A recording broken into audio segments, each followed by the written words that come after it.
Subscribe to our YouTube channel and press the bell icon to get the latest updates.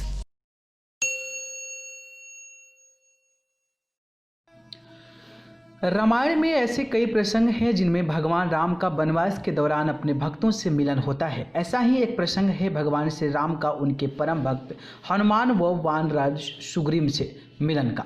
वे श्री राम ही थे जो सुग्रीव को अपने बड़े भाई के प्रकोप से न केवल बचा सकते थे बल्कि बाली का अंत करके सुग्रीव को छीना हुआ राज्य वापस दिलवा सकते थे, जो कि उन्होंने किया। ज़्यादातर लोगों को यह कहानी तो पता है, लेकिन कम ही लोग होंगे जिन्हें यह पता होगा कि बाली और सुग्रीव के पिता आखिरकार कौन थे।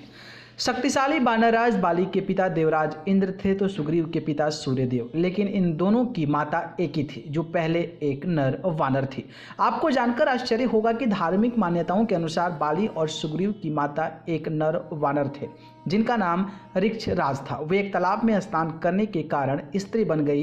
इस तालाब को साफ था कि जो भी नर इसमें स्नान करेगा वह सुंदर स्त्री का रूप धारण कर लेगा। मान्यता है कि ऋक्षराज बहुत ही उदंड वानर थे और ऋष्यमुख पर्वत पर रहा करते थे। तालाब में स्नान करने के बाद जब वे सुंदर स्त्री में बदल गए तो बहुत असहज हो गए। वो समझ ही नहीं पा रहे थे कि उन्हें क्या हो गया है। माना जाता है कि इस बीच देवराज इंद्र की उन पर दृष्टि पड़ गई। देवराज उनकी सुंदरता पर मोहित हो गए। देवराज इंद्र और ऋक्षराज से जो पुत्र उत्पन्न हुए वे बाली कहलाए। देवराज की ही तरह सूर्यदेव भी ऋक्षराज की सुंदरता से मोहित हुए, बिना नहीं रह पाए। सूर्यदेव और ऋक्षराज के मिलन से जो पुत्र हुए वो सुग्रीव कहलाए।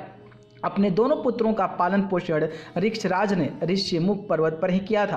धार्मिक मान्यता यह भी है कि बालों पर तेज पड़ने के कारण देवराज इंद्र से उत्पन्न पुत्र का नाम बाली पड़ा, वहीं ग्रीवा पर तेज पड़ने के कारण सूर्यदेव से उत्पन्न पुत्र का नाम सुग्रीव पड़ा। तो दोस्तों, इस तरीके से भले ही सुग्रीव और बाली एक भाई हों, लेकिन वो अलग अलग पिता के संतान थे। न्यूज़ रूम से अमेजिंग वर्ल्ड की रिपोर्ट।